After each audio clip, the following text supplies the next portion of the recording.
So, James Gunn. I thought it was great. You're ruining my childhood, which is still ongoing. Stop eating up screen time with stupid comic relief characters and put more cool shit in the story! He's one of the most talked about personnels in the industry currently. You have his hardcore fans and detractors, and somewhere in that division, it's the normal fans looking for a good time at the movies. To me, I still consider him to be one of my favorite blockbuster directors. One that has gained my trust and given me outlandish stories and characters that I can relate to or see the humanity in the most unlikely people since 2014.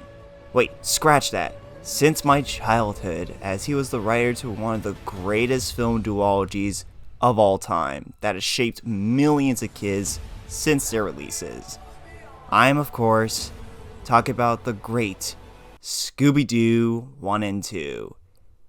I'm only half joking about all of that, by the way. They're like the greatest 6 out of 10 movies ever, and if counted for this list, they would not even be in last place. So what I'm basically saying is that I've known James Gunn to be based since I was in the womb. Ultimately, I've enjoyed almost everything that James Gunn has directed, except his f***ass segment in movie 43. But in all honesty, he made the least bad short in the movie, so glad he managed to make something not entirely trash. Can't say the same about the rest of this piece of cancerous movie that had one of his directors and producers go on to somehow win an Oscar for Green Book. This is actually true. I can't be joking less than I am now. Anyways, back to Top Gun. He is a director that has some truly fantastic work under his belt and has made some of the most fun, accessible, and emotionally draining modern blockbusters and some of my favorite comic book material, including his 2 TV shows, even with my issues I have with them, like the sometimes annoying stretches of jokes, and occasionally underdeveloped story elements. And that's my biggest issue regarding his style. Sometimes he pulls back a bit too much on his stories, and other times he puts in a lot of big ideas and storylines that could sometimes feel a bit bloated as a result. And he can sometimes feel like he's trying really hard to make really funny jokes that, as a result, they become a bit tiresome or just plain immature. This is something I think he's moving away from ever so slightly, and most of the worst ones are in his early films, which means things can only get better from here. But as a whole, I love the passion and dignity of his work so much that even when he does misstep, it feels more earnest than lazy. I think he barely misses his steps, so for most of this video, I only have very positive things to say about 7 of this man's work. Wait, hold on, there's 8 movies he's made. What about the 8th one? Well...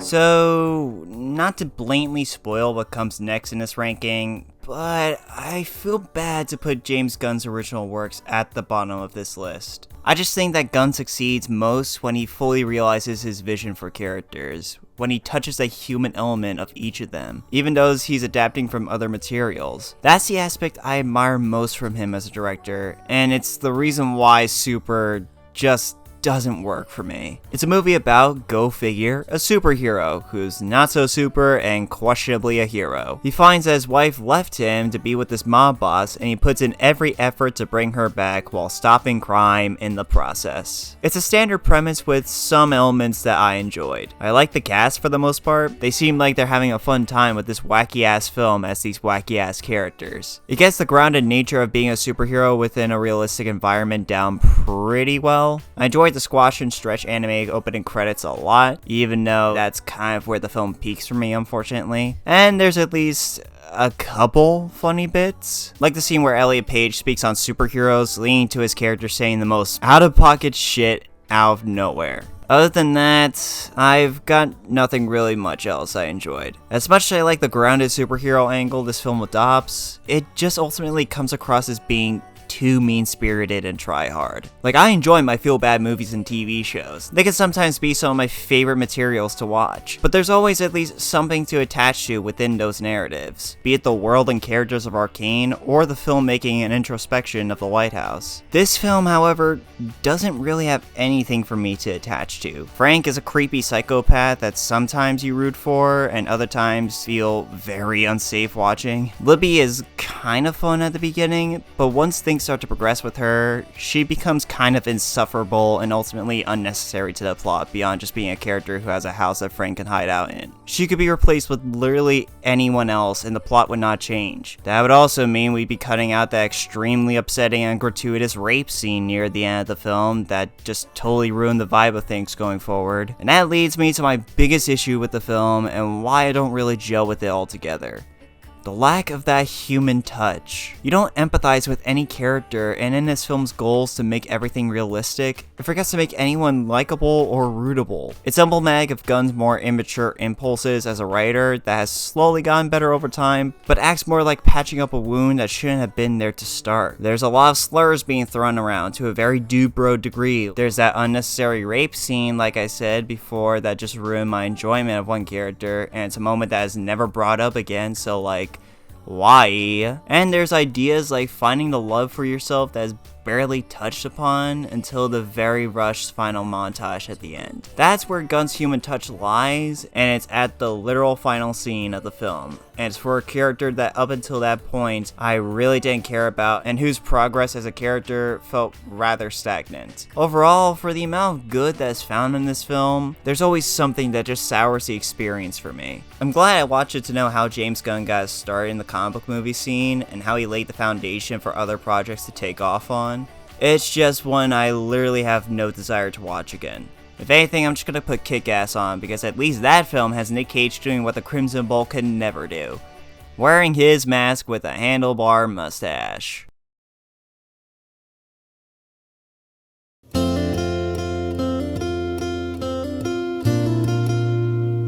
Slither was James Gunn's directorial debut, and like most directors' filmographies I've ranked so far, it isn't one I would consider to be a great film, but one that showed a lot of promise going forward. It's a body horror movie where Yondu gets infected with this alien parasite thing that controls him to spread this parasite to this very small, not at all problematic town, and it's up to Wildstyle and Nathan Fillion to stop it. It has some of the trademarks that would be elaborated on in Gunn's later projects, like his unique comedic tone, the practical makeup work, and some of his sympathetic writing for people seen as outcasts. In this case being Michael Rooker's man-turned-monster character. Admittedly, the motivation for him doesn't go much deeper than just him wanting to be loved, but it's something to latch on to. This is especially good because the rest of the characters are very forgettable, bland, and irritating. All the actors are having a lot of fun with their roles, especially Michael Rooker, and his first of many collaborations with Gunn, really committing to some insane shit he has to do. But the characters are mostly just one-note caricatures, or just plain annoying. Like, the mayor character is honestly insufferable throughout the film, and I was very much wishing for him to be one of the first guys dead. Instead, he was one of the last, so that means more screen time of him screaming for his life and whining about his secretary not packing his favorite Coke. Yeah, what a fun character. Nathan Fillion is just your standard cop character with some funny bits here and there. You think you can fuck with me? Yep. Shit. And everyone else is just either cannon fodder or just useful enough. Also, the plot armor is insane in this. One girl gets slammed by a couch and the other gets stabbed by one of these tentacle looking things and pumped up with a lot of pus. Ew. You two should be like so dead after all this. What the hell? And the movie feels like it ends too soon. Like one character loses her entire family, and yet she seems perfectly fine by the end. How do these characters cope after all this? Oh well, guess we'll have to find out in the sequel that's definitely being made, for sure. But what this lacks in substance, it does make up in style. Mostly in the effects department. While some of the CG looks a bit dated, the practical effects look great. Especially with some of these insane creature effects. I love many of the creative kills, the many homages to other horror movies like Nightmare on Elm Street and The Thing, and there's some really funny line deliveries here. Meat. Overall, it's a fairly fun, simple movie, but I doubt anyone would actually say it's their favorite from Gunn. Also, you're really gonna tell me y'all were about to have sex while your baby was in the same room with y'all? Also, whatever happened to the baby? I would like to see the baby. Now, I just want to say, the quality gap between this film and Slither is pretty big, and I do love this film. but it's pretty squarely my least favorite of James Gunn's post-super comic book movies. With that being said,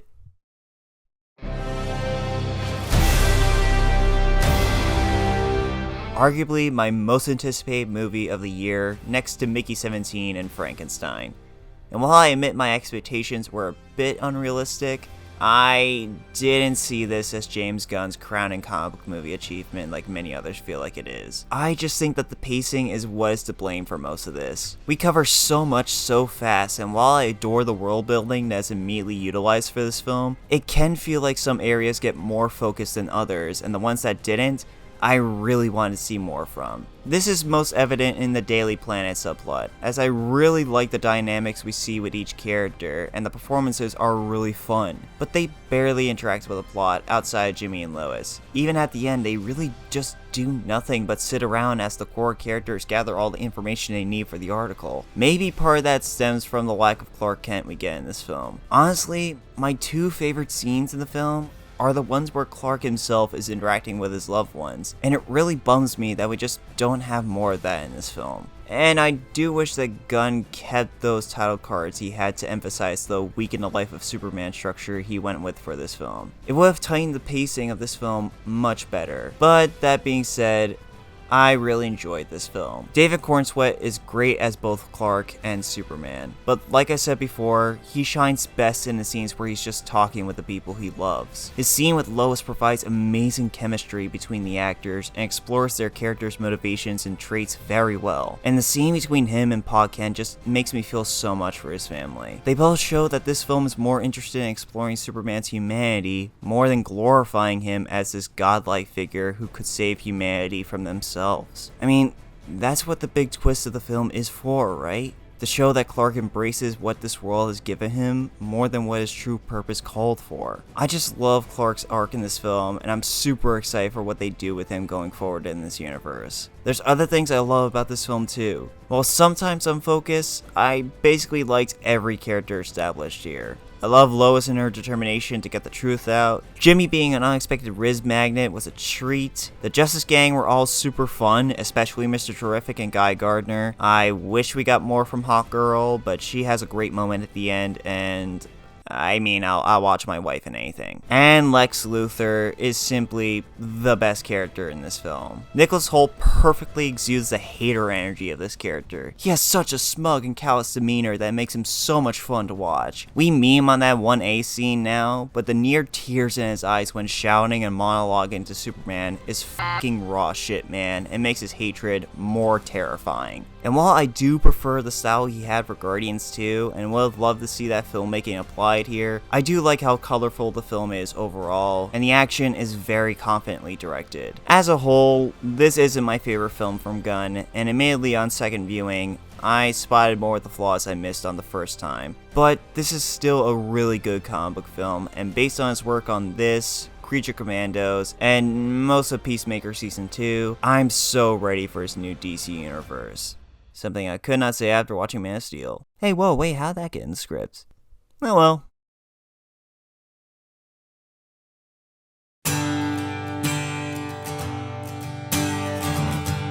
Yes, this counts as a feature film from James Gunn. Exceeds the minimum feature length of 40 minutes. If you have a problem with me including a shorter feature film on this list, I'm sorry, but that's just how it works. I don't make the rules. With that being cleared up, yeah, I love this special. Maybe I just have a bias for holiday specials because Christmas is my favorite time of year, but whether it be in TV shows or established movie franchises, they just seem to always work on me. We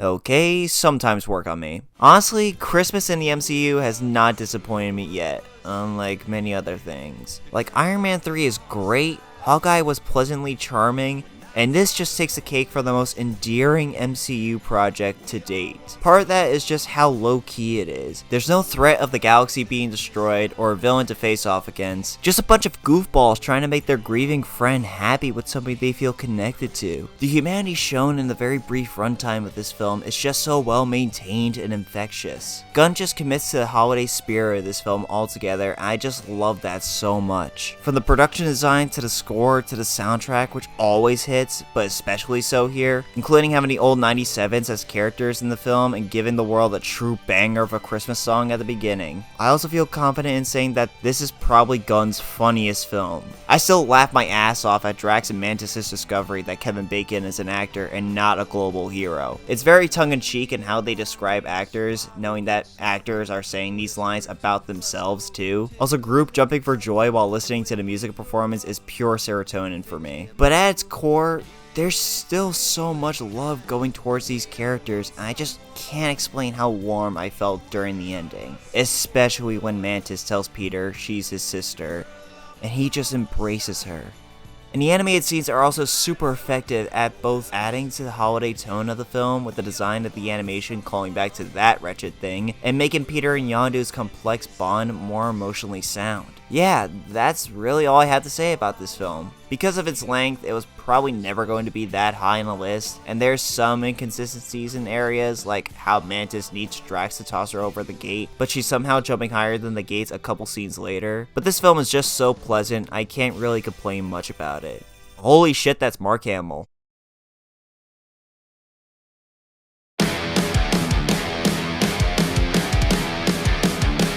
I flip-flop a lot when it comes to where the Suicide Squad lands for me in James Gunn's filmography. At one point, I considered it my favorite movie from him, and other times, I thought it was just a bit weaker than some of his other more notable comic book movie projects he's made. Today, I land just barely on the latter.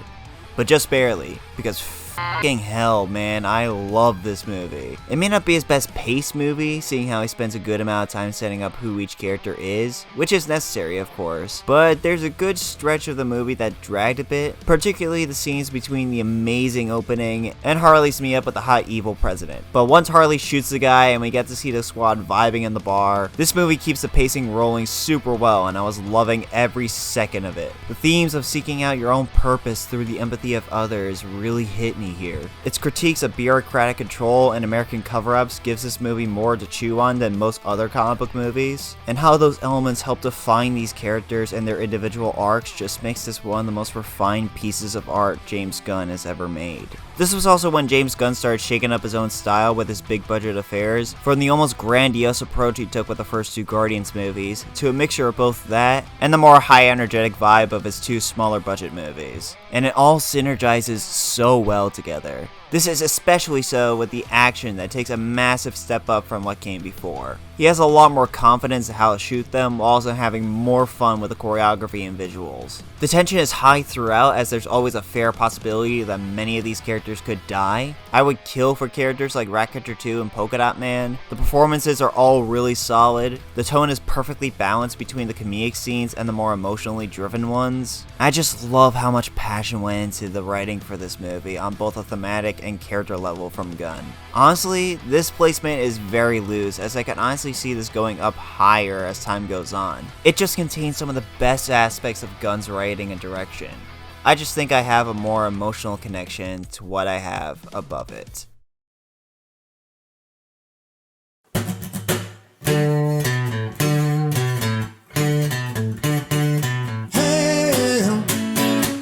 Guardians 1 still fucking rocks. It served as a big risk for Marvel, traveling out of our galaxy into more grander ones. It was a perfect introduction to these characters, and it gave Gunn the perfect opportunity to finally hone down his writing skills and bring out the heart of the story that his previous films struggled to find. I talked a lot about this film as well as the second in my MCU video, but speaking on this film as part of Gunn's journey as a director, it was the first time he was given a project of this magnitude, and yet he was able to personalize this out-of-this-world story enough so that we get to find kinship and connection with these characters. Gunn just knew how he wanted to bring these characters together and allow them to become a team. Maybe not quite a family yet, but still one that's satisfying to see learn and bond as broken souls rekindled because of one another. Everyone is so rootable and likable here, right from their introductions alone, which is a far cry from what his previous film had going for it. In particular, I think the introduction to Peter in this film is one of my favorites in modern cinema. From his arrival on Morag to his call with Yondu, you already get a well-rounded view of his personality, his interests, his conflicts, and his combat skills within 5 minutes of mostly visual storytelling. I hate to praise him, but Chris Pratt does a lot here to make this character fun and fresh. I love these characters' conflicts and backstories and how they grow from where they were before. I like the subtle setups for things going forward in the trilogy, like Rocket's origins and Yondu's tense relationship with Peter. I think the tone strikes a perfect balance between fun, campy space adventure flick and hard-hitting emotional drama, especially during that satisfying third act. And I don't think I need to tell you how incredible the soundtrack is for this film. We all know it, and everyone loves this film for it. I do still say this is probably the weakest of the trilogy though. The villain still mostly blows. There's just not much there to latch onto for him to be an incredible villain. He totally feels like he's in a completely different movie, and you could play that for comedy, like the standoff scene at the end, but the film never does that besides that one scene. I also think that while the tone fits well for this story, some of the comedy falls a bit flat for me now. Like, why are we being mean to Stan Lee like that? Though I still laugh at certain points, mostly at Drax's bits, because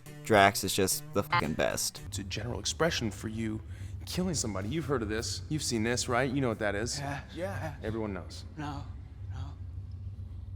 And I think Gunn grew more confident in how he wanted to tackle his action scenes over the next few films, as this film relies a bit too much on the editing to hide some of its imperfections. There's a few standout moments, mostly with Groot and Rocket, but direction-wise, it could be better. And trust me, it gets a lot better. But this film still goes hard over a decade later. And adult Groot is the best Groot, that's all I'll say.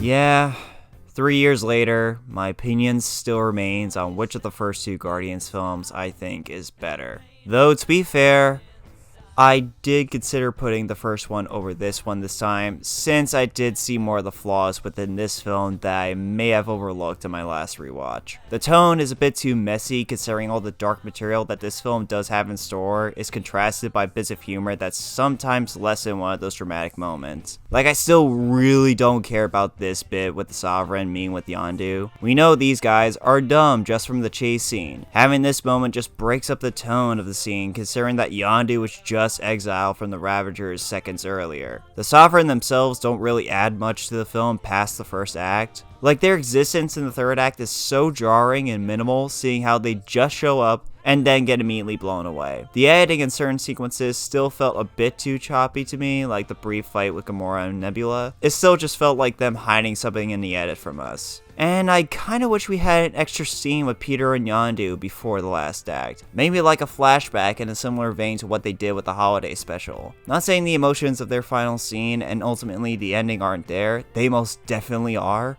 I just think it would have added to it even more. I don't even think it would disrupt the pacing that much to have 2 flashbacks at the beginning for this film, since it would be a good contrast from the egotistical biological father Peter had to his caring yet conflicted adoptive father he had with Yondu. But that's just headcanon shit. This movie is still amazing. It easily is one of Gunn's most introspective pieces, providing us a story that gives us a chance to look into these characters and why they act the way they do. Gamora and Nebula's story together is very tragic considering their similar upbringings and their distant bond as sisters. Rocket has to literally look at himself with someone like Yondu, who's also someone who uses arrogance and anger to hide the love they share with the people they do care about because they're scared of losing them.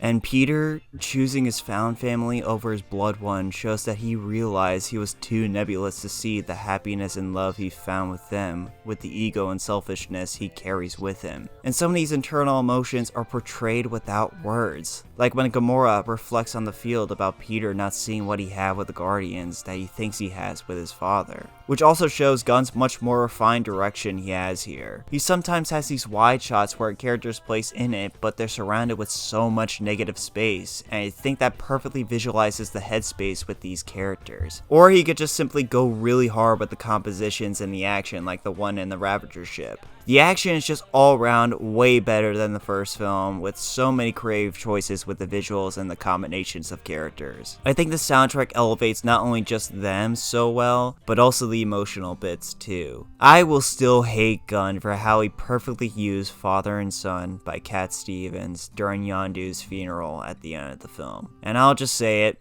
Yondu's funeral is just straight up the best scene in the entire trilogy, and maybe even Gunn's career.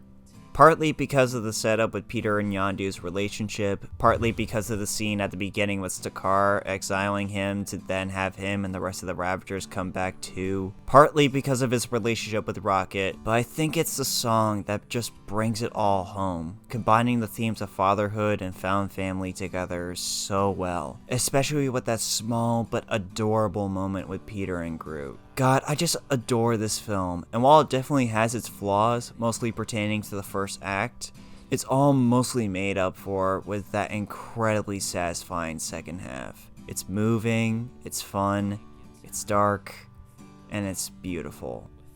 Also, Drax is a funny goofball, and I will protect Mantis at all costs. I love her. Yep, that's it.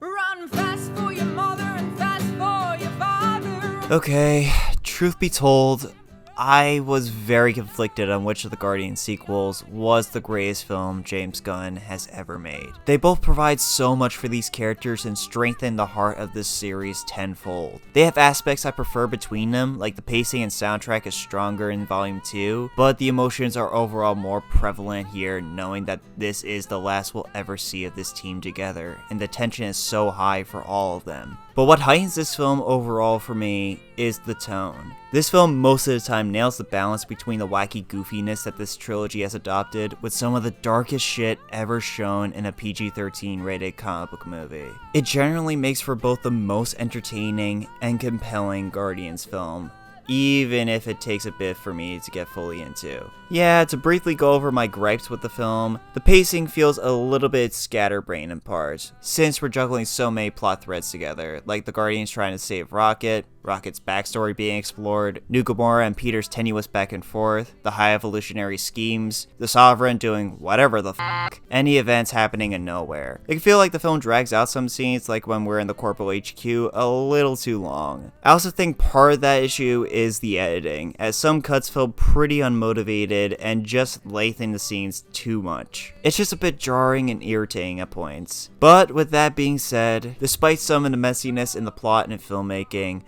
the heart and emotional core of this film is just as strong as ever. You can tell Gunn wrote this finale with such care and confidence, as each character feels so involved and important to everything that happens here. I love seeing Nebula coming to terms with the love she has for her team, especially with Mantis and Rocket. I love the goofy bond between Drax and Mantis, and their final goodbye as Mantis goes to figure herself out and Drax becomes a father again had me in tears. Peter finally learned to let go of Gamora so he could finally heal and she could live the life she wants felt so right. And seeing Rocket, after watching his backstory play out and being the man who has caused him so much pain, dancing and howling with joy, was just such a beautiful final shot for this film. Despite the crew splitting up at the end, Rocket still has people that love him and he can love back. He has a family he can call his own. It's really tough to say that the ending for this film beats out the ending for Volume 2, but it's damn near close and one of the best in any comic book movie. And the rest of the film is just fantastic. The direction is just as strong as ever. Even though I love the colorful nature of the second film, I like that this complements the bleakness of the story with its color choices. It's not so desaturated that it looks like another standard MCU project, nor is it so in tune with the tone that it looks ugly or try-hard like The Amazing Spider-Man or BVS. It hits that balance really well. All of it presented the best during the corridor fight, which just fucking rocks and is maybe the best action scene in the entire MCU. While the usage of the soundtrack isn't as precise as the previous movies, some of them really do land so well, like Creep, No Sleep Till Brooklyn, and of course, Dog Days Are Over. The climax is just so tense and fun, Everyone is on the top of their game in the acting department, even though Chris Pratt doesn't deserve my tears. And the High Evolutionary still remains one of my favorite pure evil villains in modern cinema. Just an irredeemable, spiteful motherfucker whose actions just makes him so hateable and is expertly played by Chukwudi Iwuji. This movie just solidified the Guardians trilogy as one of the greatest of all time,